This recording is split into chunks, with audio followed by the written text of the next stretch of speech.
Dalam Matius bab 6 ayat 14, Yesus bersabda, "Karena jikalau kamu mengampuni kesalahan orang, Bapakmu yang di surga akan mengampuni kamu juga. Tetapi jikalau kamu tidak mengampuni orang, Bapakmu juga tidak akan mengampuni kesalahanmu."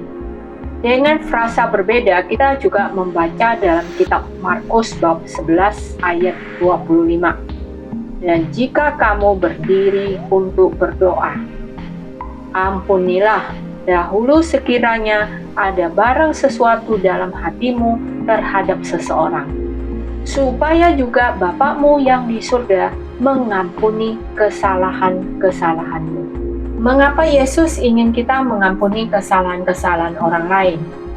Dari luar konteks ajaran Kristen, sebenarnya kita itu tidak mungkin merasa diampuni apabila kita sedang marah atau kesal karena seseorang.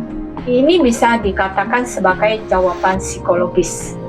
Jika kita mengizinkan perilaku dan utamanya kata-kata seseorang menyinggung ego kita, sehingga kita menjadi marah dan kita mempersepsi orang itu melakukan kesalahan terhadap kita.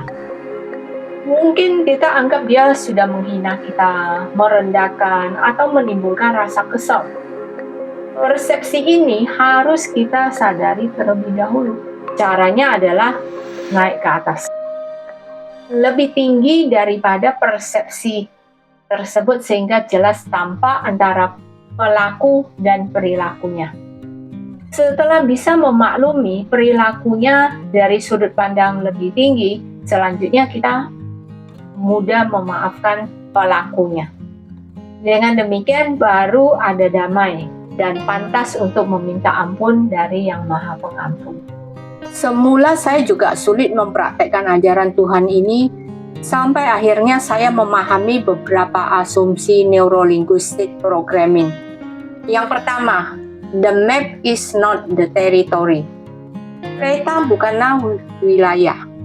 Artinya, apa yang kita persepsi dengan indrawi kita, visualnya, audionya, kinestetiknya, itu semua bukan realitas. Semuanya persepsi kita sendiri. Jadi, mengapa kita mengizinkan persepsi kita mengacaukan ketentraman hati kita?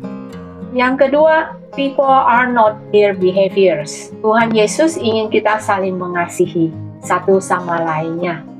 Tapi bagaimana bisa kalau kita mempersepsi apa yang dilakukannya telah menyakiti ego kita? Jadi pandanglah mereka sebagai sesama, terlepas dari perilakunya.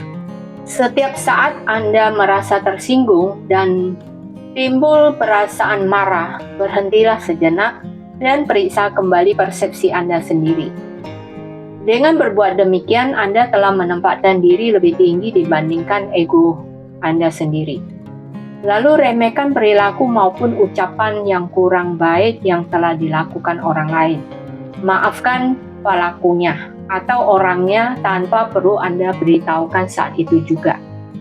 Sebab dia sendiri belum tentu merasa bersalah. Apapun yang dilakukannya tidak mungkin menyinggung perasaanmu tanpa Anda mengizinkannya. Setelah Anda benar-benar berpikir tenang dan memutuskan bahwa perilaku orang lain itu benar-benar mengganggu dan demi menjaga relasi tetap baik, Anda perlu membantunya berubah. Maka carilah kesempatan yang baik untuk memberikan umpan balik yang objektif. Ajaran Tuhan Yesus sangat luar biasa. Tentunya kita tidak mungkin memberikan umpan balik yang objektif kalau masih marah ya.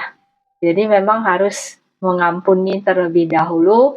Kita sendiri sudah tidak marah, kita ajak berbicara. Tidak mudah.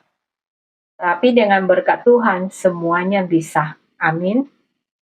Terima kasih sudah menyaksikan video ini sampai selesai. Bila suka dan merasa bermanfaat, silakan di-like, share, dan subscribe. Terima kasih, sampai jumpa di video-video selanjutnya.